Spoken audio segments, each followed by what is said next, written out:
E aí, pessoal, tudo bem? Então vamos fazer aqui uma breve revisão sobre ligação covalente, né? O último tema que a gente viu antes das férias. A ligação covalente, ela vai acontecer com o compartilhamento de elétrons, tudo bem? Então vamos recordar algumas coisinhas. Para começar, eu tenho aqui o átomo de cloro que tem 17 elétrons. Quando a gente faz a distribuição eletrônica, a gente percebe que na primeira camada tem 2, na segunda camada tem 8, né? Lembra que a gente soma. E na terceira camada a gente tem 7, que é a camada de valência e é a camada mais importante. Se a gente olha por camada, o que a gente percebe? Que na camada de valência ele tem 7 elétrons, o cloro.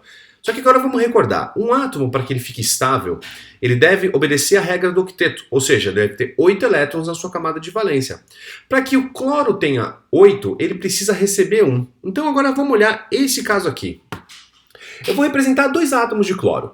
Cada um desses pontinhos se refere a um elétron da camada de valência. Então repara que esse cloro ele tem 7 elétrons na sua camada de valência. Esse cloro também tem 7 elétrons na camada de valência. A tendência desse cloro é de receber um elétron. A tendência desse cloro também é receber um elétron. Então como que pode acontecer? O cloro, um dos cloros pode ceder o elétron para o outro, e esse cloro da esquerda também cede elétron para o outro. Mas como ambos querem também ter esse elétron, ao invés de cada um dos cloros doar o seu elétron, eles vão compartilhar. Então eles se aproximam, de modo que esses dois elétrons agora, eles pertençam aos dois elementos. Eles pertencem simultaneamente ao cloro da esquerda e ao cloro da direita. Repara, esse cloro aqui da esquerda, ele vai ter 1, 2, 3, 4, 5, 6, 7... mais um que ele pegou compartilhado. Já esse outro cloro aqui, ó, mesma coisa, ó. 1, 2, 3, 4, 5, 6, 7 que ele já tinha, mais um que ele ficou compartilhado. Dessa maneira, a gente faz a molécula de Cl2. Tudo bem, pessoal? Então esses dois átomos de cloro eles se ligam para ficarem ambos com 8 elétrons na sua camada de valência. Vamos ver aqui mais alguns exemplos. Eu tenho aqui 3 átomos: hidrogênio, oxigênio e nitrogênio. Se eu olhar na camada de valência, o hidrogênio tem 1 elétron, o oxigênio tem 6 elétrons e o nitrogênio tem 5 elétrons. Eu vou fazer o seguinte, ó, eu vou ligar 2 átomos de hidrogênio, 2 átomos de oxigênio, 2 átomos de nitrogênio. O hidrogênio, cada átomo de hidrogênio quer receber 1 elétron. Então o que eles fazem? Eles podem se aproximar, compartilham, agora ambos os átomos de hidrogênio têm 2. Esse elétron está sendo compartilhado. Vamos para o oxigênio. Cada átomo de oxigênio tem 6. Quer dizer então que esse oxigênio aqui ele quer ganhar 2 elétrons, esse oxigênio aqui também quer ganhar 2 elétrons. Qual é a solução? Eles compartilham 4, então eles se aproximam. Um oxigênio cede 2 elétrons para o oxigênio do átomo e o outro faz a mesma coisa. Né, cede 2 elétrons, no total eles compartilham 4. Existem 4 elétrons que pertencem aos 2 oxigênio, totalizando 8. Já no nitrogênio, como ele tem 5 para adquirir o octeto, ele tem que receber 3, ou seja, eles vão compartilhar 3 elétrons. 3 desses elétrons vieram do nitrogênio da esquerda e 3 desses elétrons vieram do nitrogênio da direita. Mas agora, se a gente fizer a contagem, ambos possuem 8 elétrons. Esse nitrogênio da esquerda tem 6 elétrons que são os compartilhados, mais 2, o que totaliza 8. Esse nitrogênio da direita tem 6 compartilhados, mais 2, que também totalizam 8. Como que a gente representa isso? Tá, então, a gente fez ali a união de 2 átomos de hidrogênio, 2 átomos de oxigênio, 2 átomos de nitrogênio e lá o primeiro exemplo de todos, 2 átomos de cloro.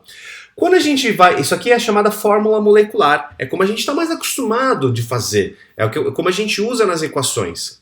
Agora, a gente pode também representar a fórmula eletrônica. Como que é a fórmula eletrônica? A gente indica os elétrons da camada de valência que participam desse processo. Então aqui eu tenho um átomo de hidrogênio e eu tenho 2 elétrons entre eles. Esses 2 elétrons pertencem tanto ao hidrogênio da direita quanto ao hidrogênio da esquerda.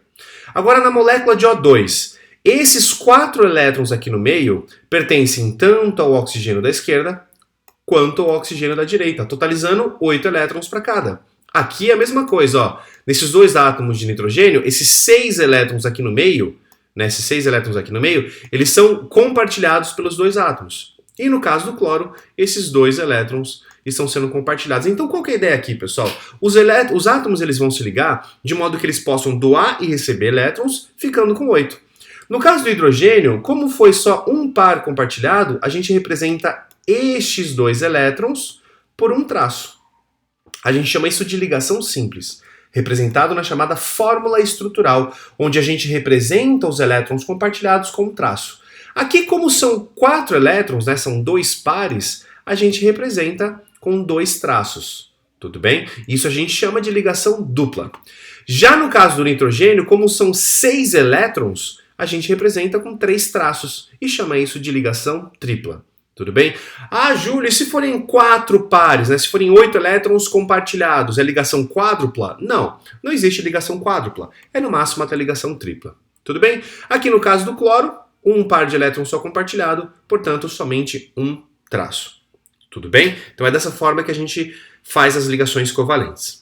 Agora aqui para finalizar, um exemplo de um quadro com aqui 7 moléculas, né? Molécula de F2, Br2, I2 e assim por diante.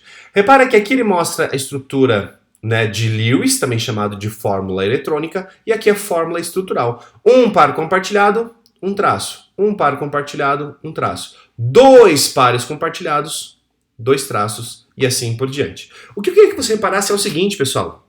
De acordo com a família do elemento, o número de ligações máxima que ele faz comumente muda também. Quer ver? Ó? Eu vou pegar aqui ó, o flúor, o bromo e o iodo. Esses 3 átomos eles são da família 7A.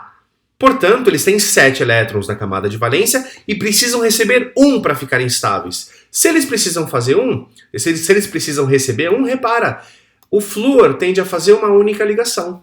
O bromo também, o iodo também. Tá? Então, se ele é da família 7A, ele tende a fazer uma ligação para conseguir o seu octeto. Agora, dá uma olhadinha no oxigênio. Ó, o oxigênio aqui na molécula de água. O oxigênio é da família 7A. Desculpa, é da família 6A. Então, ele tem 6 elétrons e, portanto, precisa receber 2. Olha quantas ligações o oxigênio faz. O oxigênio faz 2 ligações. Porque ao fazer 2, ele acaba recebendo 2 elétrons também. Tudo bem? Já o nitrogênio é da família 5A. Tem 5 elétrons. Para ficar com 8, ele precisa receber 3. Portanto, ele faz 3 ligações covalentes.